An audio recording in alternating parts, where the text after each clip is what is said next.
और सिक्के कौन बना रहा है? सिक्के भी भारतीय रिजर्व बैंक बना रहा है।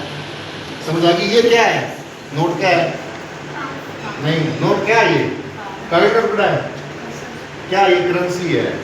रुपया भारत की करेंसी है। जैसे नोट को मना नहीं कर सकता, वैसे दुकानदार या कोई भी आदमी सिक्कों को मना नहीं कर सकता। क्यों नहीं कर सकता? क्योंकि वो देश की करेंसी है। और करेंसी कब शक्ति है? जब किसी चीज़ों से कोई हमारे देश को एसेट मिलने, हमारे देश को किसी चीज़ का लाभ होना, जितनी हमारे देश की टोटल अर्थव्यवस्था होगी उतना हमारे पास पैसा होगा। अगर हमारी अर्थव्यवस्था डाउन होगी तो हमारे रुपए की वैल्यू दुनिया के अंदर डाउन जाएगी, डॉलर के मुकाबले या दूसरे करेंसियों के मुकाबले।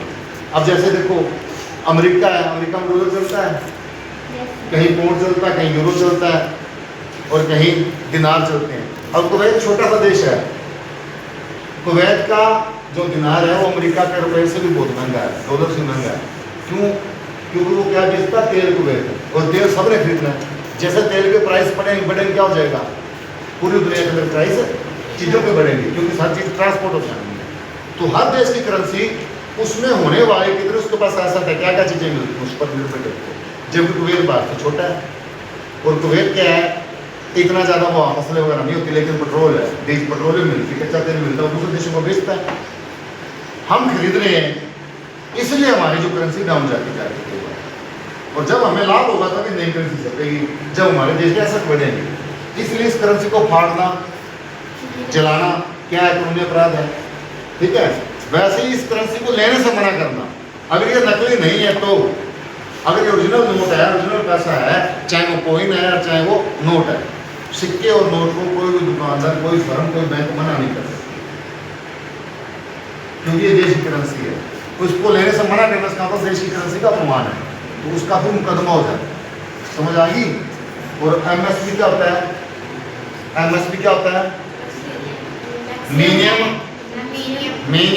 Support price, minimum support price. और एमआरपी मैक्सिमम, जो से मैक्सिमम रिटेल प्राइस। समझ आ गई? यानी कि ये जो पैकेट था कहाँ गया? इस पैकेट पर 5 रुपये लिखा है, तो 5 रुपये से ज़्यादा में इसको कोई नहीं बेच सकता, 5 से कम में बेच सकता है। इस पर कोई जीएसटी का या किसी टैक्स का कोई भी हवाला नहीं दे सकता। और किसान की फसल का जो रेट तय होता है, उससे जो उसका एमएसपी होता है उससे कम में नहीं खरीद सकते।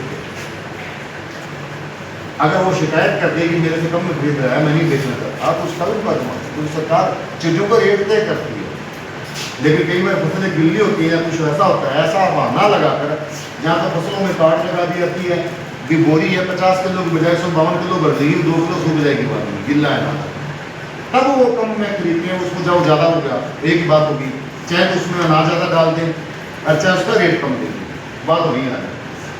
आज कुछ समझ आया आपको? Yes sir. मोल भाव समझ आएगा? मोल भाव क्या होता है? क्या होता है मोल? किसी चीज़ का जो मोल तय है दो व्यक्तियों के द्वारा, बेचने वाले को और खरीदने वाले के द्वारा, उनके भाव को फिक्स करना। कि मान लो कोई कहते मैं 1000 रुपये में ये चीज़ बेच रहा हूँ और खरीदने वाला कहे ये चीज़ इतने की नहीं, मैं इसको 900 दूंगा, तो बीच में जो उनके द्वारा डिसाइड किया जाएगा, रेट डिसाइड किया जाएगा, उस प्रक्रिया को कहेंगे मोल भाव। ठीक है?